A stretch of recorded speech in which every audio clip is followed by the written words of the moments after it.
Hello everyone and welcome to the FPL Cougars show. I'm Chris. I'm Kieran. And today we are previewing Gameweek 30 plus. In today's show we'll be discussing each upcoming Gameweek fixture, predicting the potential key players, differentials and clean sheets. We'll also talk captaincy, reveal our teams, planned transfers and our Cougar Cup picks. Before we get into the show, we just want to take a moment to say if you haven't subscribed yet to us on the platform you're currently watching or listening to us on, you should do that right now. Kieran and I are going to be previewing every game week until the end of the season, come what may, so yeah, it'd be great to have you with us. Keek, let's get into it because we did a short live stream on Friday night, Sunday today, game week starts Wednesday. How's all your planning been going? Yeah, I've been circling around loads of players and loads of teams and tinkering, and yeah, I just keep not finding the exact team. There's always seems to be one or two players that I'm just not really happy with, and they're quite underwhelming in my squad.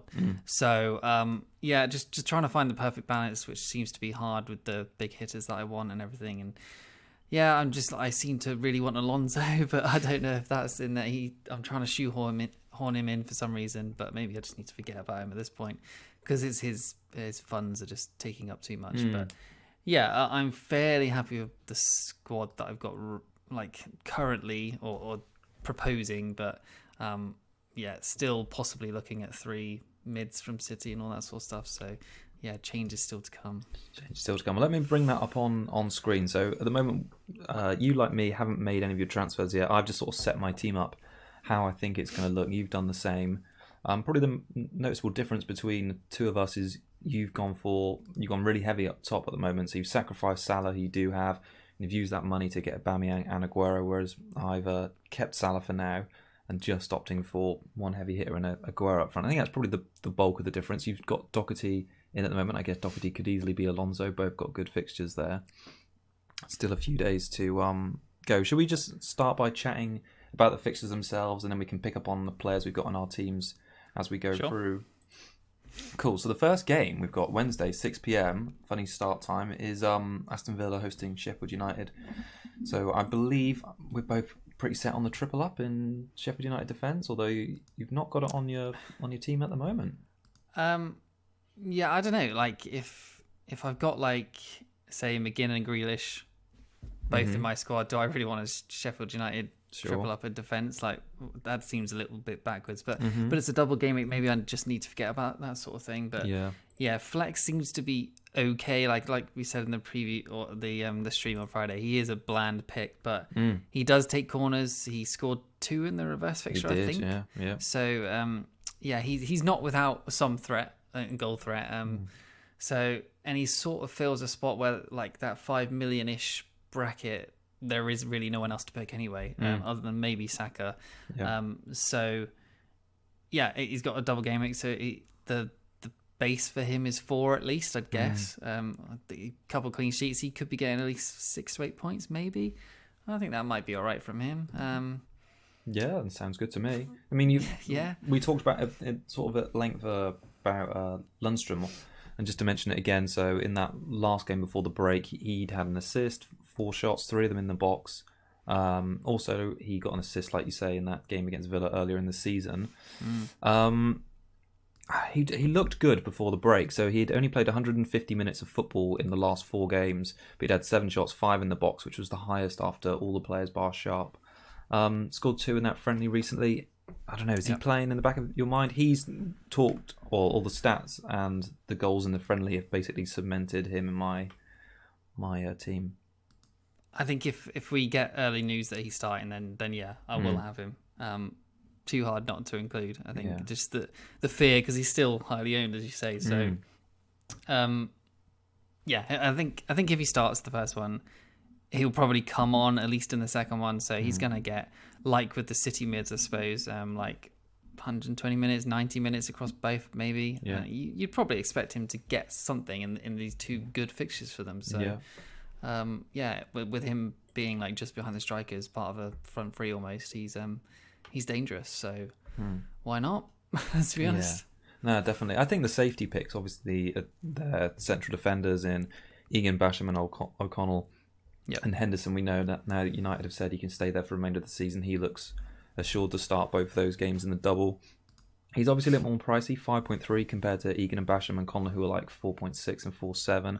I think if with unlimited transfers, it's quite easy to get 2 of the 4.6 ones into your team, and then it's do you spend that extra on Henderson or Lundstrom in your squad? I think the wing backs are good as well. I think they're both great picks to have. I think you had Bulldog on your first draft. I did. So I think Stevens and Bulldog are going to be good for these two games.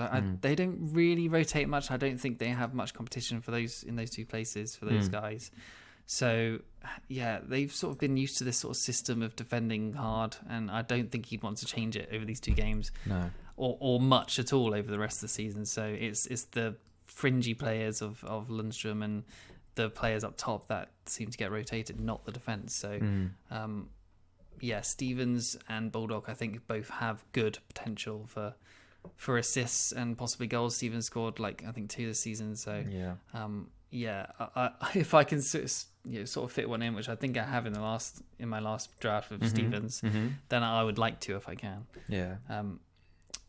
Possibly a Stevens and a Lundstrom, I think would be nice, but it's just the funds. The Egan of 4.6 is nice. Yeah, he had good goal threat before the breaks. I think in the 4 games before, he had 5 shots in the box, which was more than any of his other sort of central defenders. I owned Stevens, didn't I? Remember for a couple of games before, and he was a bit of a hero in one of them, and then a 0 another, because I think he got a goal in one, and in one I think he got injured and got subbed off or something early. So he was good fun to own just because he's got some really great attacking numbers as well. On the Villa side of things, then, so you've opted for a triple up double in midfield and the triple in defence. McGinn, he wasn't there when we spoke on Friday. He's coming to you thinking? Yeah, again, just I don't know. It was just bringing those funds and spreading it somehow, because I really can't not have Aubameyang or Aguero. So it's trying to fit those people in, and I'm going a little bit harder with the money in the back. So I think McGinn apparently has been playing quite far forward in the friendly so far. So that might threaten Samatta, his sort of place, a little bit. But if McGinn is as far forward as I've heard, then I think he'll be a good pick. Not a fan of him against the Sheffield United defence, but again, if he gets a base of 6 across the week, that would probably still be okay for someone at 5.4. He's got upside. He's got a low. What's the word? A low sort of floor or a high floor, and then a high upside as well. Yeah, that don't really make sense, but you know what I mean. I get him and that. Grealish the same, really.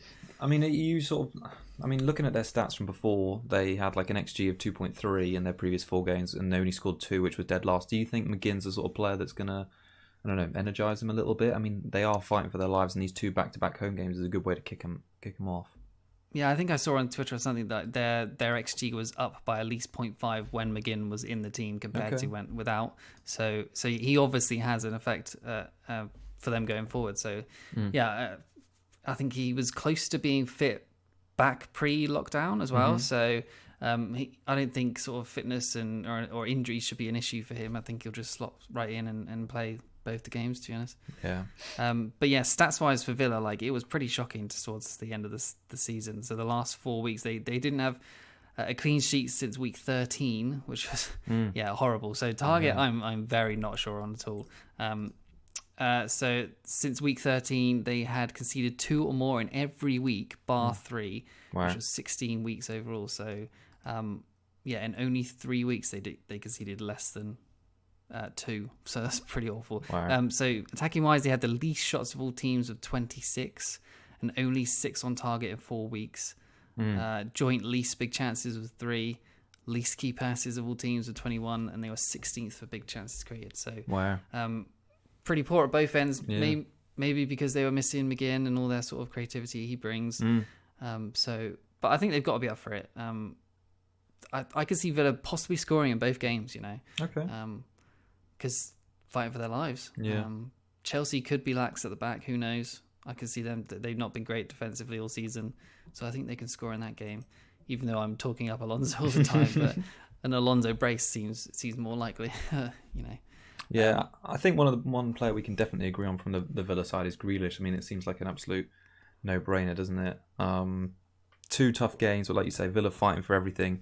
And he had some, I don't know, it was a poor run for Villa before their lockdown, but I sort of think he's got to really drag them through by the scruff of the neck. And like you say, with McGinn back, that could open up more room for him to be a bit more creative in the team, and hopefully we see some assists or goals flow, because I think it's 42% of all Villa's goals he's been involved with this season, so there's a good chance there, for some attacking returns from him over these two. Great. Yeah. All right. Let's move on. Shall we move on to the Man City Arsenal game and just chit chat about both of those?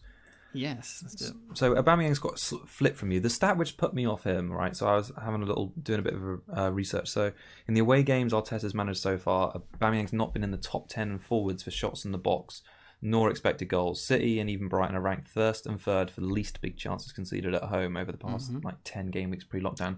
That was quite a staggering stat, and I mean I wasn't keen on him anyway, and now I've totally gone off him. Is it more of a case rather than the stats that you just sort of feel like he's the captain, he's probably going to play both games, likely that he'll be on penalties?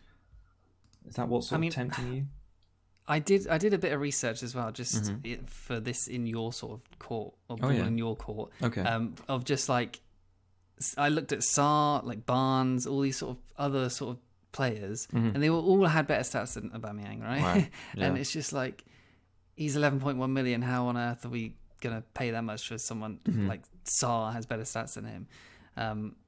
So yeah, there's that, which I was talking myself out of it in the preview as well, the live stream, and yeah, he could easily go, but then again, he has almost averaged a goal a game for like the last 6 years in all the clubs he's been at. So we know he's tried and tested. Yeah. So there's that, and he's Golden Boot potential as well. Like, he's probably going to get a few goals in this Brighton game, I would guess. You'd hope. You would hope, yeah. So I don't know. I'm still not sold on him. Like, it's so brave to go out without him, but it's just like, who else do you pick at that point? Because Abraham's gonna, if he even starts, because I think Chelsea played today and Giroud started the game. Oh, did he? Okay. So, but you'd imagine Tammy's still first choice. But anyway, who else is there to pick in that sort of area? Really, there's Rashford, maybe there's Ings that you still had. Yeah. I don't know. There's no one else in Arsenal that I really like apart from Aubameyang. So even Nketiah, he's probably going to get some minutes, right? Over both. Yeah, you'd think so. I mean, at 4.4. Yeah. I mean, it's been interesting because I've sort of flipped from looking at their attack and Aubameyang at the very, very, very start to being more interested in their defence. So I picked up Leno just because of their good form pre-lockdown, was 3 clean sheets in the 4. Leno had full bonus in the game before that against West Ham with 6 saves, 26 points in those 4. He topped all Arsenal defenders for baseline bonus as well, and the expected goals conceded of 4.9, so only conceded 2. They looked good, so I've sort of put some faith in Leno at 5 million, which I still think is quite a lot for him. My only other Arsenal investment at the moment is Saka, and that's just because it sounds really poor from a fantasy decision point of view, but I kind of just think that's quite a fun pick. Like 4.7, it's quite low risk. He started most of the games. I think there's only one game since Arteta came in he didn't play at all. Every other game he's featured in. I think he got back-to-back assists or in 2 of the games out of the 4 before the lockdown. So there was a little bit of form there. And from the description of the friendly they had at the Emirates against maybe Blackburn, there was a lot of talk about him getting in the box and getting on the end of crosses. So I thought, maybe he's cutting in and adding more to his game there. So that got me quite excited. So I thought, right, some Arsenal attacking coverage. I'm not going to be able to get any outlay to get Aubameyang in, or Lacazette, or Pepe even for that matter. Saka seems low risk. You're basically no, I was just going to say Saka is a fun pick. Yeah, I agree. I think he will get minutes. He probably might not start them all, but I think he is gonna get minutes at least. And you're basically saying you don't want Aubameyang, you want Salah instead, right? Yeah, that's what your pretty sort much of money is going into. And at 4.7 for Saka for cover with quote marks, is just, why not? It's what else are you going to spend that money on at 4.7? You might as well get a sort of double game weeker, right?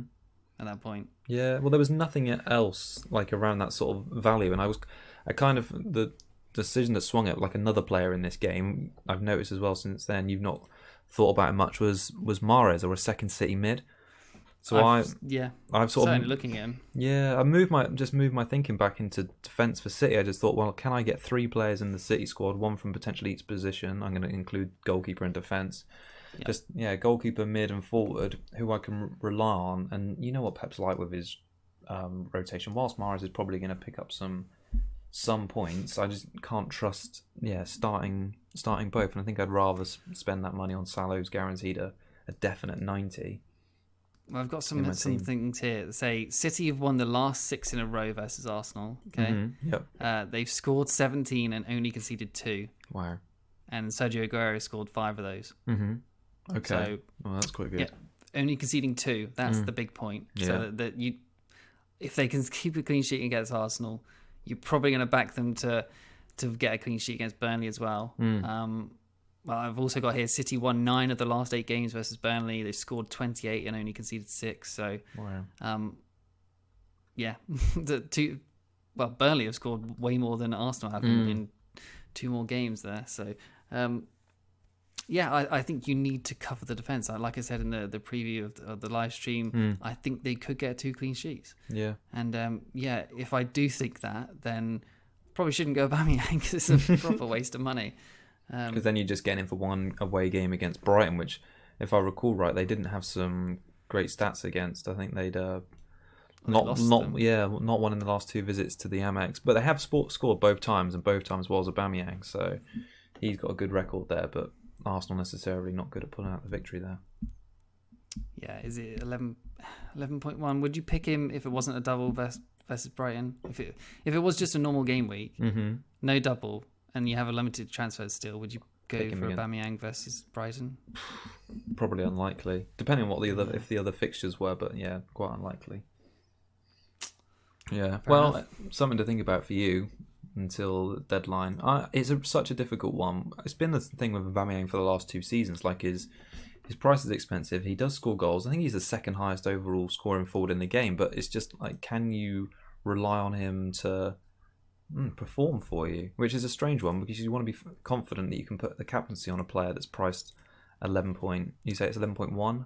Yeah, 11.1 million. Yeah, so he's quite heavily owned as well. I didn't have him in my previous when there was going to be a double before the breakdown, the lockdown.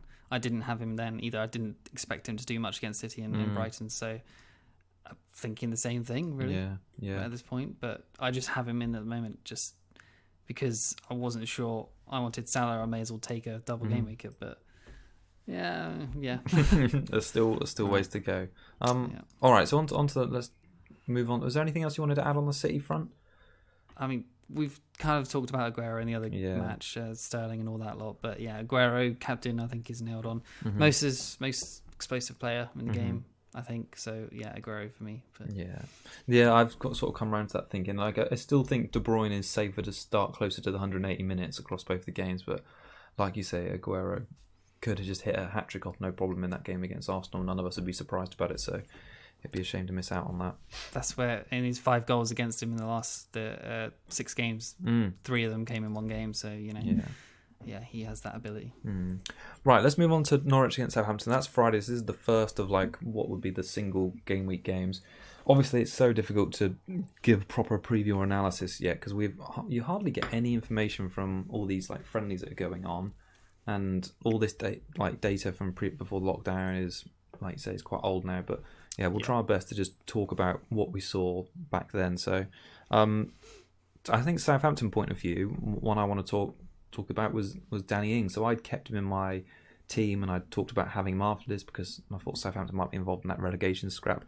Taking a bit of a closer look at the table, they're actually pulling a little bit clear and might even be considered safe. I think they're about 5 points out of the drop zone, and he was in such poor form before the break. I think he'd 3 points per game average in the last 4 games before that. He'd only had 4 shots in the box with 1 big chance. Getting outperformed by Shane Long, who'd had 15 points in that time, but even that was nothing to sing about. So I think Southampton was sort of going like a little bit. They'd not hit cruise control, but they'd certainly slipped off a little bit. I think it was Alex McCarthy who had a big game in I think it was against West Ham. So he went from being dropped to coming back with a season-high 12-pointer after a penalty save, 2 bonus 6 saves. I think, for me, there's no one really in that Southampton team maybe only Ings is like a 50-50 who I'm considering to like wildcard to bring in again. So they've got some tough fixtures as well. After Norwich, they've got Watford away, Man City at home, Everton away, Man United away. So yeah, it's a tough run of games for them. I think McCarthy has maybe got warrant to stay in some people's teams, but at that cheap price, I was thinking of even keeping him because this fixture, and I would lose a bit of value on him, and he's pretty much the cheapest starting keeper at the moment. So, but yeah, I think it's easy to say no Southampton players for a while. Yeah, to be honest. Yeah, no, absolutely. What did you get McCarthy at? Out of interest. I got him at 4-4. I think so. Okay. He's gone up by 0.1. Like I'm not losing much, but yeah. No. All right. On the Norwich side of things, anyone look interested in their fixtures? They've got 3 home games in the next 5, but I think they're a bit cut adrift to potentially stay up now. Well, I mean, their fixtures are decent, so the Great Escape could be on, to be honest. But yeah, they I don't know if you saw that they were part of 2 players of theirs testing positive for COVID. I think yesterday. And then they obviously played Spurs, but they beat Spurs. Apparently, didn't they? Yeah, they did 2-1. Yeah, interesting. But apparently, those guys just have to isolate this. The game should still go ahead and everything. Okay. So, but yeah, we don't actually know who that is or who the players are. That, and I don't think we will know. I don't think they're going to tell us. So, but I think Pookie could be an option, as everyone seems to be talking about him on Twitter. You know, Southampton at home. Seems pretty good. He scored in the reverse fixture in a 2-1 defeat, got 2 bonus, so 8 points there. And yeah, with the fixtures coming up, if you're not and haven't got a wild card, then I think he might be a decent option, but tough to say. If you need the money, 6.5 is not too bad for Talisman of Norwich, I suppose. Yeah. And then the only other player is possible to mention. I think Cantwell could be good, but he was being rotated, taken off 60, 70 minutes before the break. And with 5 subs, that's probably going to continue.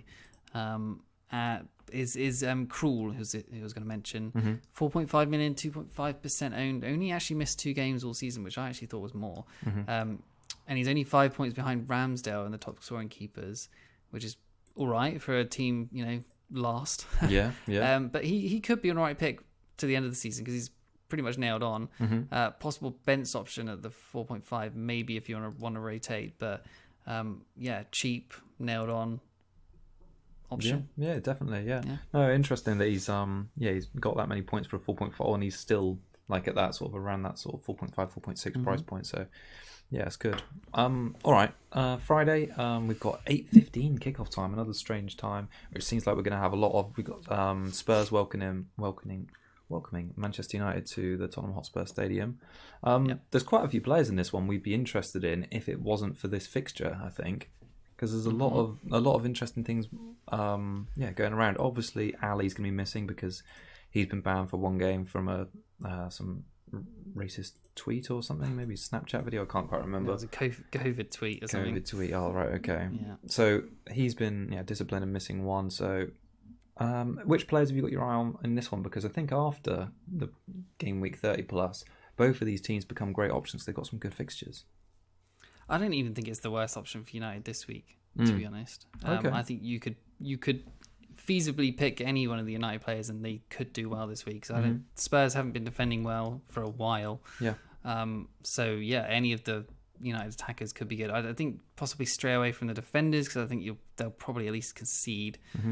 Maybe 1, but Martial seems good, Bruno seems good, Pogba, Rashford, I think Rashford should start. People think he might not because of the sort of injury, I suppose, coming back, but he's been fit for a while now, I think so. Honestly, I think any of them could be a good shout, but it's just if they're going to be expensive, and if you want them on a single compared to the double players that you could get. I suppose is the comparison. I thought it was interesting that in United's most recent friendly, Bruno took 2 penalties while both Rashford and Pogba were on the pitch. I think that's quite a big turning point. I mean, 5 of Rashford's goals this season have been penalties. So if he hasn't got them and they've gone to Bruno at 8.6 on corners, free kicks, penalties, and just looking quite juicy in open play, Bruno could be the only United asset we need in the running. Maybe. No. I think triple United is going to be the way. I think Rashford has scored in the games they've played in the friendlies so far, I think he's scored like 4 and he's got like 2 assists still. All right. So without penalties. So I think he's looking pretty sharp, and there's videos of him doing skills against some team as well. Oh, right. So yeah, I think he looks good right now. I think he will be in my team from 31 onwards for sure, with Bruno. Yeah, no, it's good. In terms of the reverse fixtures, the teams Rashford's played so far, so I think he had 4 goals and 2 assists. So 6 out of the 10 games we've got remaining, he did return in 6 of them. So it's pretty good. Their defence is something probably worth looking at afterwards, isn't it? Maguire and Wan-Bissaka both at 5.3 million. Yep. Both fairly, I think both less than about 12% ownership. They've got a really good run of forms. We talked run of games, and we talked about their sort of clean sheet potential on Friday, but they'd had 4 clean sheets in 5 before the break. Maguire sort of led the way for point scoring thanks to a header he scored against Chelsea, 32 points in that time. And game after Tottenham, they've got Sheffield United, Brighton, Bournemouth, Aston Villa, Southampton, Crystal Palace, West Ham, Leicester until the end of the season. So I think there's definitely opportunity. If it were me and I'd had to pick between Maguire and Wan-Bissaka, I'd probably pick Maguire captain. He's not missed a single game this season. Same price point. He's not quite as good on baseline bonuses. Wan-Bissaka is, but I think the assurance that he's going to probably play every week is worth it. Yeah, I think I agree. Yeah. What's there on the Spurs side of things? This caught you interested. At this point, there isn't that much. Okay. But obviously, from next week, I think is obviously good. They got great fixtures. West Ham, Sheffield United, Everton, Bournemouth, Arsenal, Newcastle, Leicester, Crystal Palace. Though actually, I don't think they're that easy. Like Sheffield United is going to be hard. Everton won't be easy. Arsenal as well, and Leicester they still got. So yeah, they could possibly not hit the top 4. They might be in a Europa spot, possibly. But we'll see. I think Son is obviously a good option to have if you can fit him in. Yeah. But he's going to be expensive.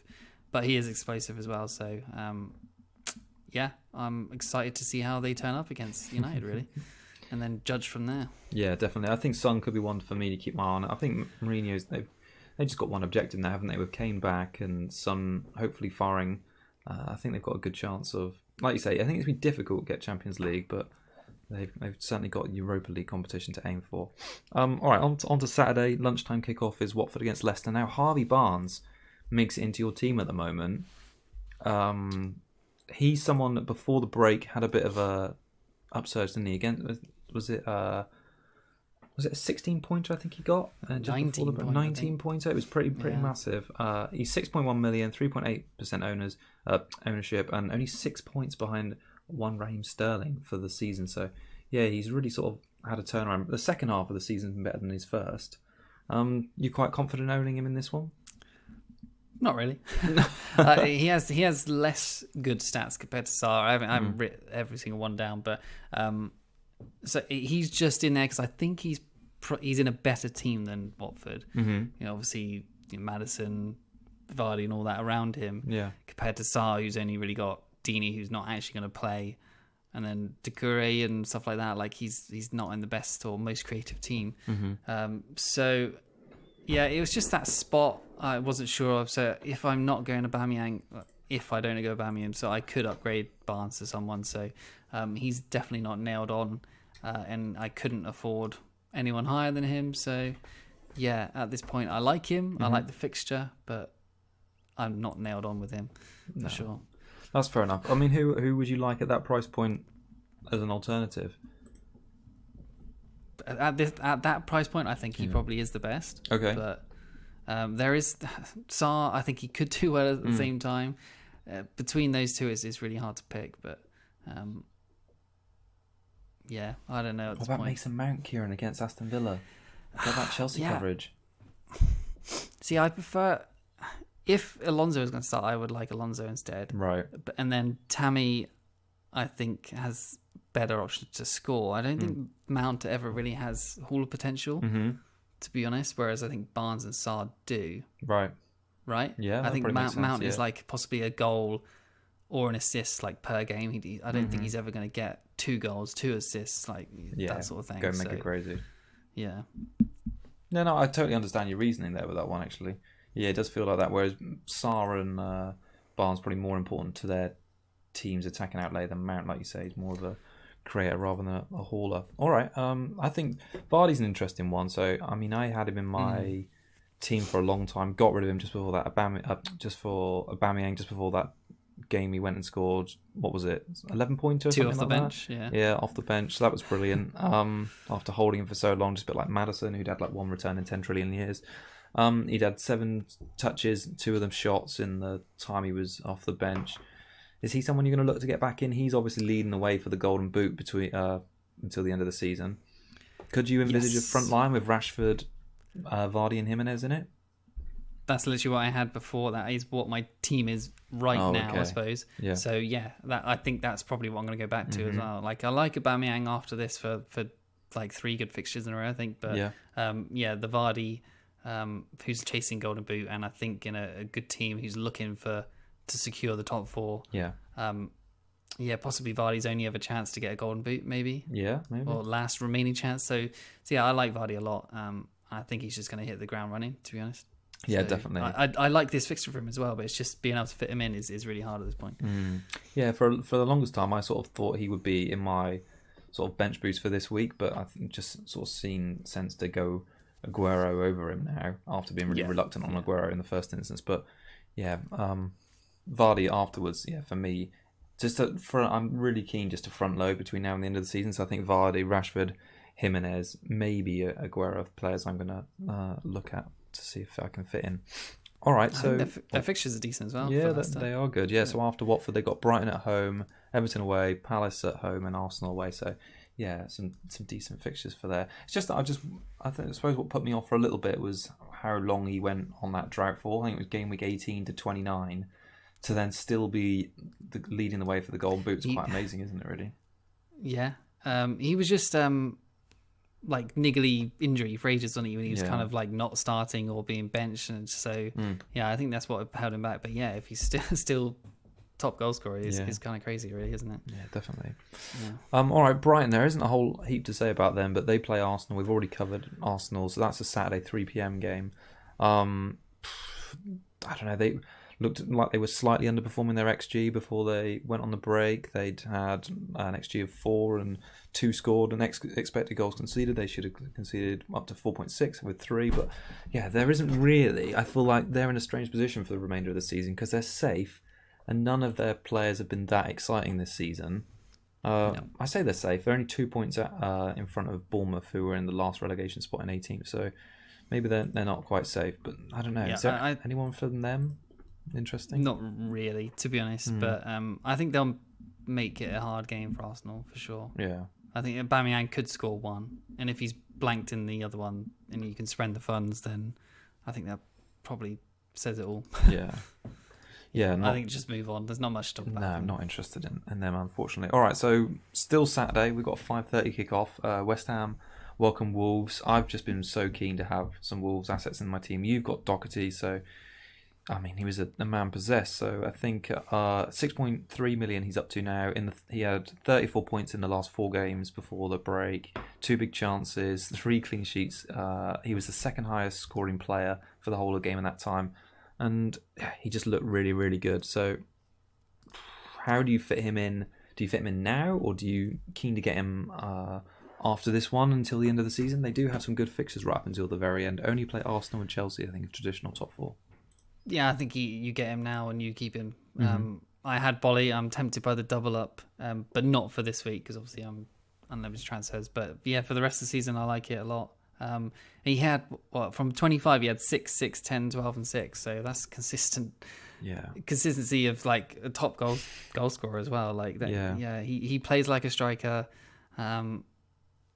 You're mad not to have him. I think honestly, I think West Ham could be sort of difficult. I'm not nailed onto a clean sheet for Wolves this week, but I think Doherty is going to be up there for getting chances as well. So And obviously last year they were very consistent with Jimenez of the assists and stuff. So yeah, 100% he's nailed on in this squad. Even though he's just got a single week, he's going to be in my team. Yeah, definitely. I've been looking at Jota a little bit. So he had 34 points in the last 4 games before the break, and 6.4 million. He's not a bad price there. He had 24 penalty box touches in those games, so average of 6 per game was pretty good. great points return too. I mean, Jimenez is the main man. 3 goals in the reverse fixtures against the next 4 teams they face. So if he can replicate that kind of form, we'd be happy with that. 32%. He's really well owned. 8.1 million.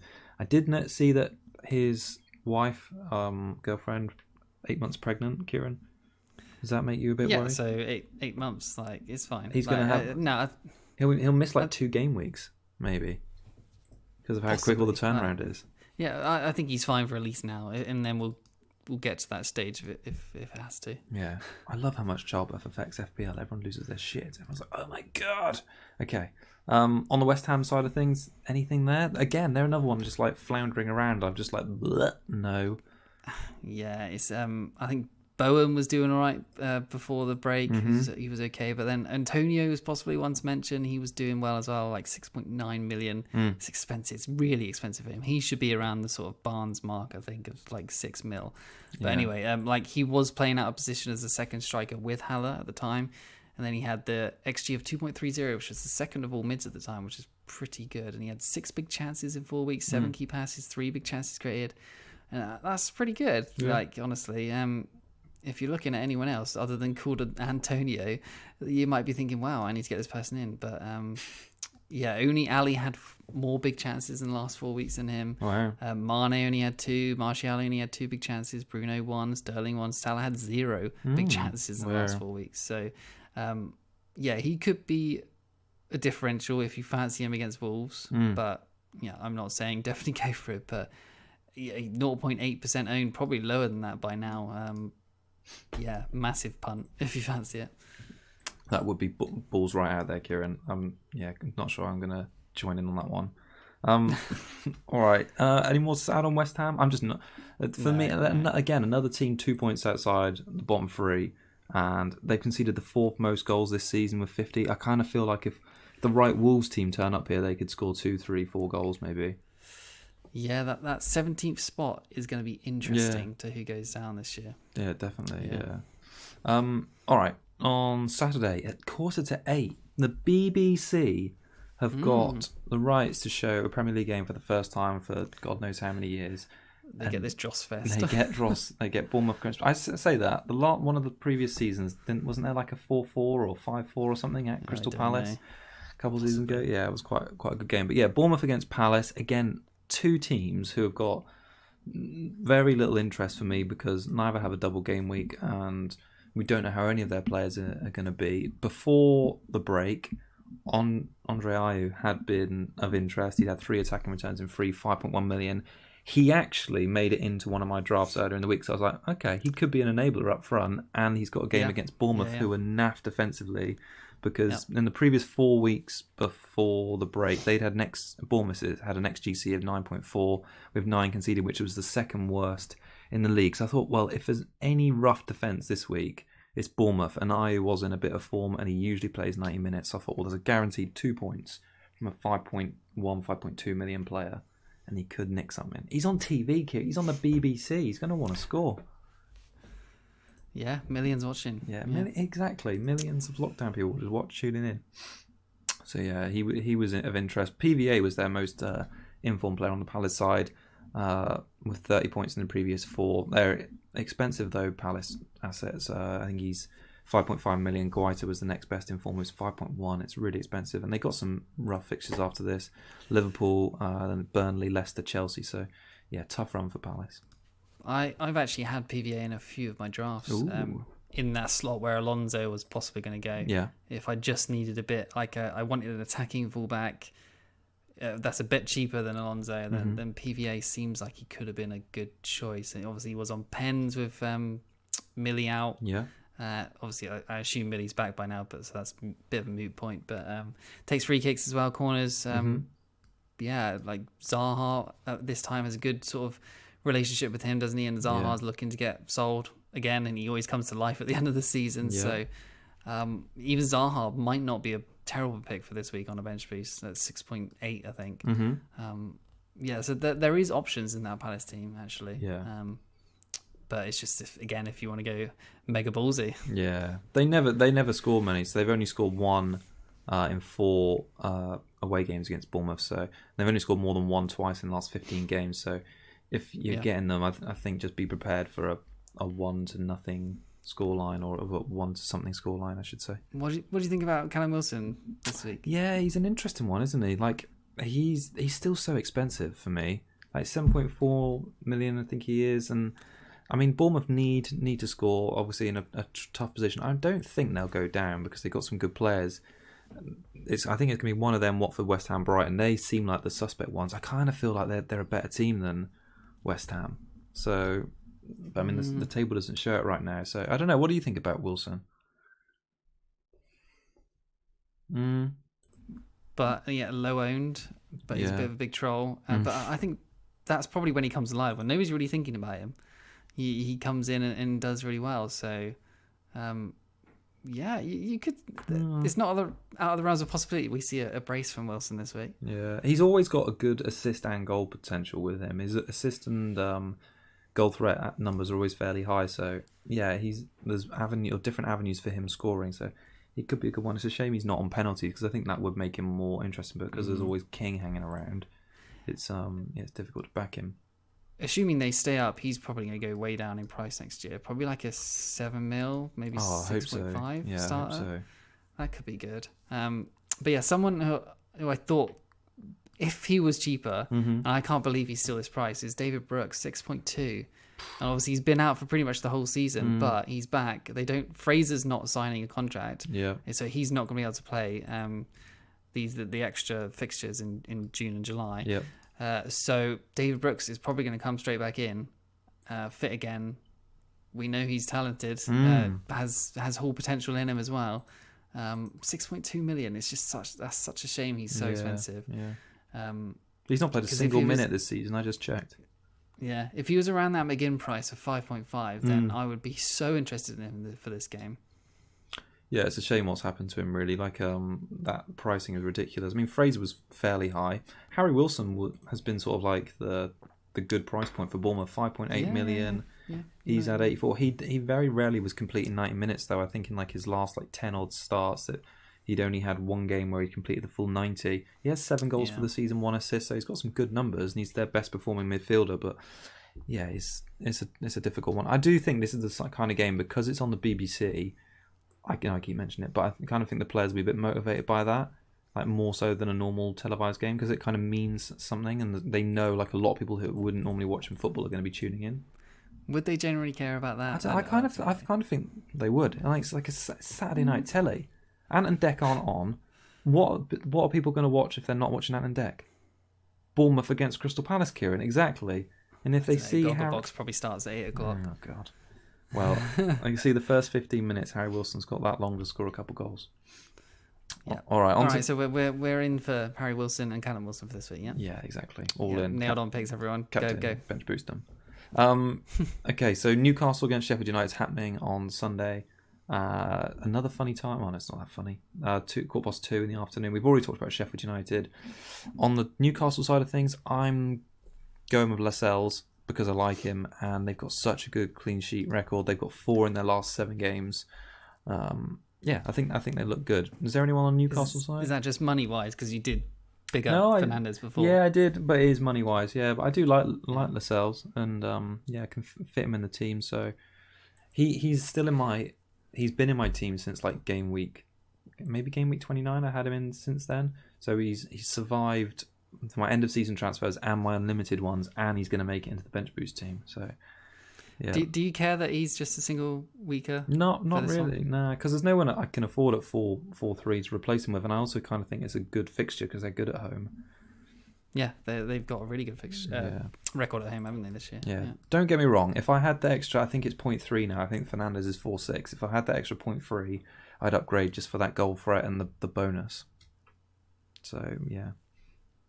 Fair enough. Yeah. Well, Fernandez's points, I think we got them written down from before. So 9191287. I mean, it sounds like a phone number, but it's not. It's his scores, and they were good. There's lots of 9s in there.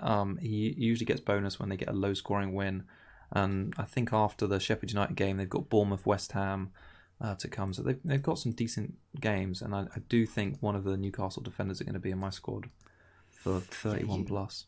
you would take those points from any player. 9191287, like blimey. Yeah. Yeah, that is pretty good, isn't it?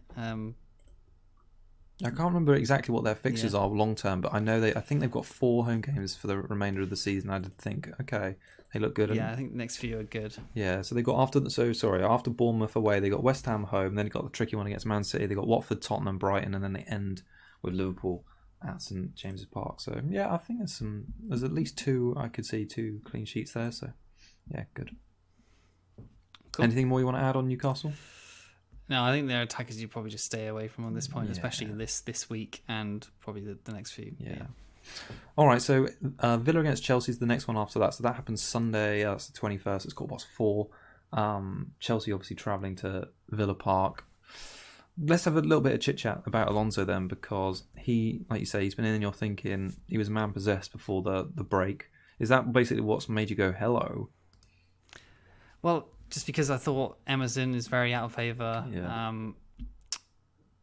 Yeah. He just seemed to be doing so well, and why would he not play? That was my opinion. Like, and if they do a 3 at the back and a wing back scenario for Alonso, then even better. It's against Villa, who are obviously terrible defensively. He has the chance for a major haul if he starts. So yeah, that's the thinking, and he's pretty punty, you know. So yeah. He's low owned. Let me try and see how much. I think I didn't write this down. Alonso, I think 4%. Yeah, he's not. So yeah, but it's at 6.2 million. If he doesn't start, why would he really come on? I don't really know. So it's a terrible and a disaster if he doesn't start. If you're on a bench boost, basically, it's just that punt risk thing that it could work out. It could work out. It could, and I'm just not that fussed on Tammy because I think he's 100% going to come off at some point during that game. So does he do the business in 60 minutes or 50 minutes? Because he might not even get 60 because of the 5 subs. Yeah. And I don't even know if he's nailed on to start because Giroud started in the last friendly, which is I guess their last one. Yeah. And then again, Mount, we talked about him. I'm not sure about him, but Ruben Loftus-Cheek, someone to talk about. He got 2 today in the friendly. And I think he scored in every other friendly they've played so far as well. So I think he might be close to being a starter in quite that interesting. team. I think Jorginho is banned for the first game. Probably, I think just because of yellow cards, as far as I remember. So there's what I would guess like Kovacic, Kante, Loftus-Cheek, then someone else. I would assume he plays, and he might be further up if he's getting scoring in most of these games. He might be part of a pivot or something at the top of a diamond in the midfield. Do you know how much he is? I just had a sneaky look because he's 6.2. As far as I remember. I think he's around that sort of price. So the price of Mount basically. Yeah, it's quite a lot for someone who's not played much or at all this season. But if he's got Brooks, a bit, sort of, if you got a pre-season form, he could be worth a look. I mean, like you say, Abraham's an interesting one because I'd had him in my team, and then I've only found out since today that, like you say, he's not played in this friendly. He seemed like he could be a good differential. He did play. He just didn't start. Just didn't start. Okay. Yeah. Well, like I mentioned on Friday, I kind of feel like he's been going to be trying to prove his worth to Lampard and Chelsea before the end of the season. Werner potentially coming in, and he's basically got to go for it. He's had less than one season in the middle of Chelsea's front line, which he's been angling to do for like most of his professional career. So to see that slip away from him after one season would be pretty gutting, I guess. So he's got to really try and prove to everyone that he can cut it. So I kind of fancied him against Villa, who looked quite poor defensively.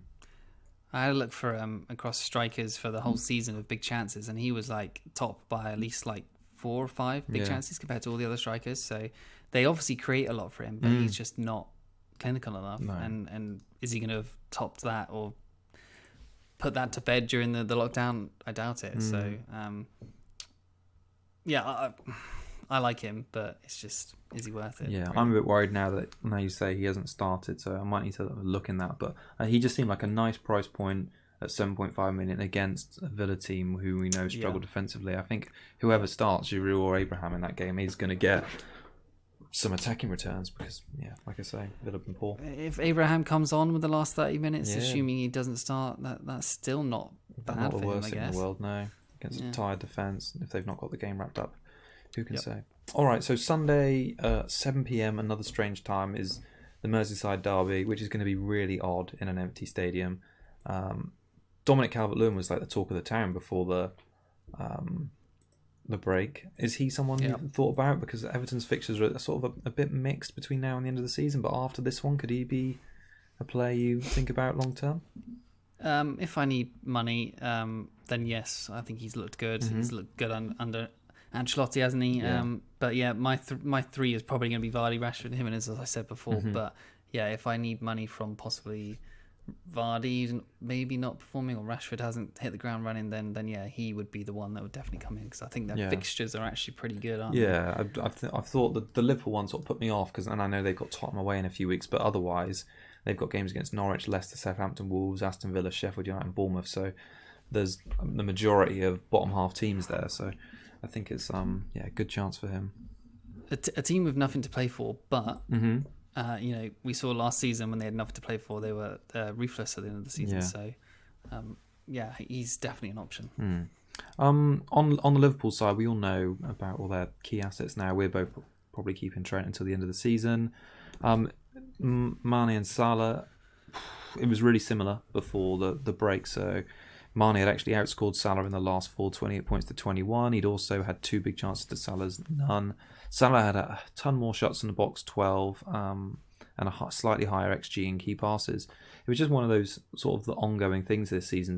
Salah seems to be a lot more wasteful, Mane more clinical, and there can be times during the season where Mane just takes his chances and Salah is wasteful and outscores him, and we all start thinking, what about Mane again? But I don't know, for me, I'm kind of happy to stick with Salah from now until the end of the season.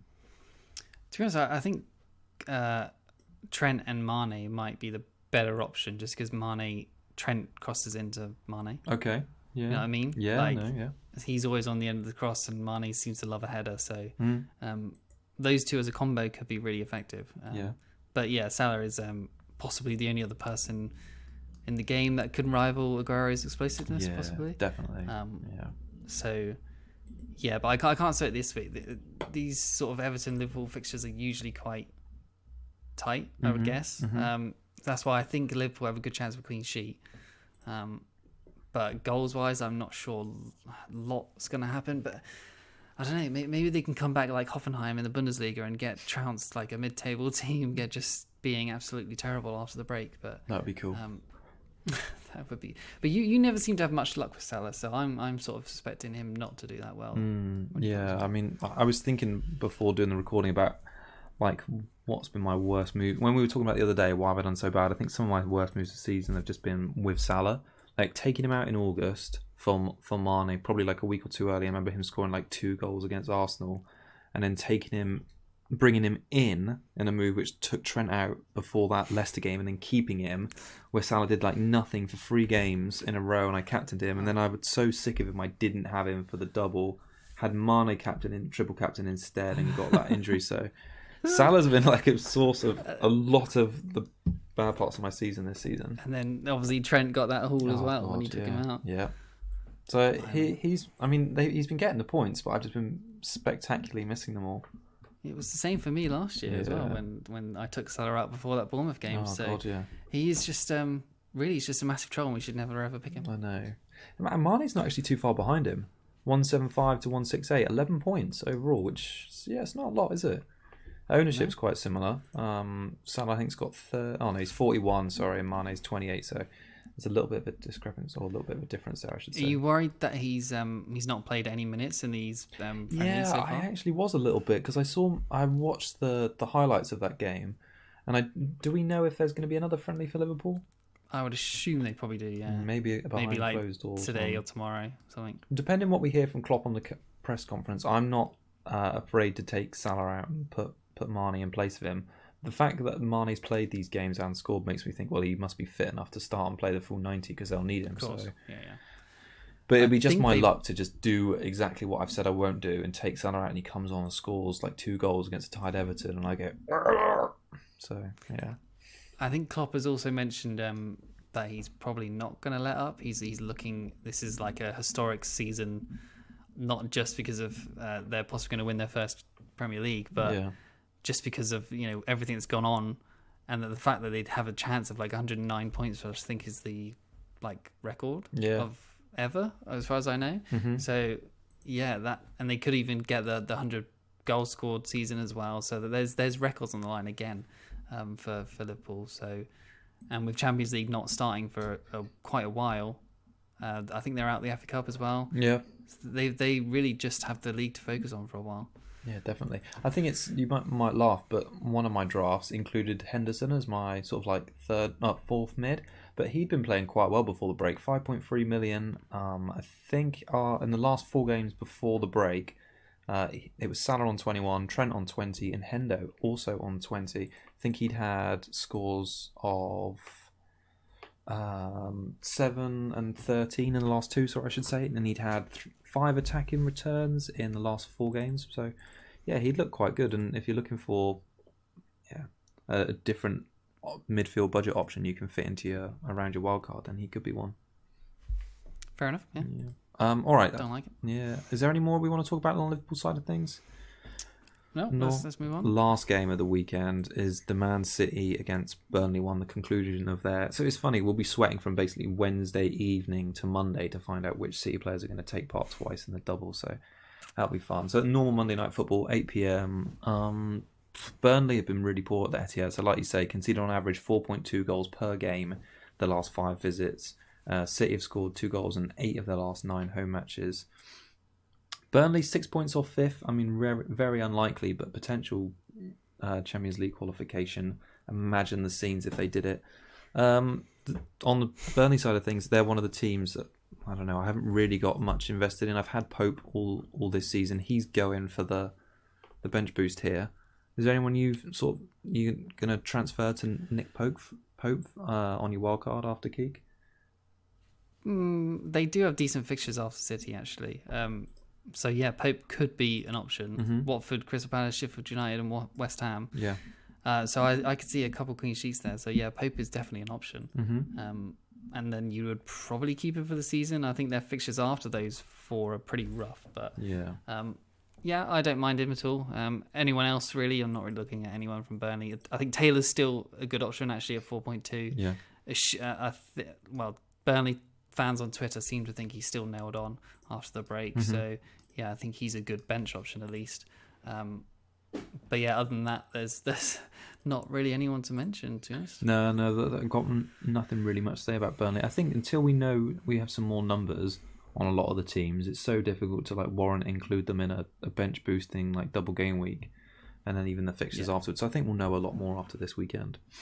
Mm-hmm. Cool. So I was just going to say that's kind of, I'm possibly thinking about like a free hit in 31 instead of using my wild card. Just have a bit more information. 31 has really good fixtures for like 4 really good teams. Mm-hmm. And you might wild card into it anyway, but not every single one. You're not going to be able to, because you would probably still want some City mids and stuff like that. But the fixtures next week you can target are Leicester versus Brighton. Mm-hmm. You got Spurs versus West Ham. Mm-hmm. Man United versus Sheffield United. That might be a bit more difficult. You got Liverpool versus Palace. Wolves against Bournemouth. Arsenal versus Southampton. That looks like a really good free hit if you can get the absolute dross on your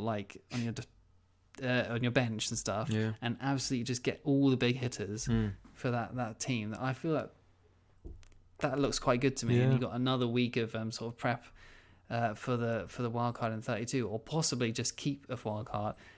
Play your team in 32 again, and then wildcard in 33 when fixtures turn again for Liverpool, for example. Yeah. We won't even have much time to think about it either, will we? Because the game week finishes on the Monday, starts again on the Wednesday, on the Tuesday. No, it starts on the Tuesday. So it starts the night after. Wonder when are we going to do our preview? God, they're going to be going too fast for us. Yeah.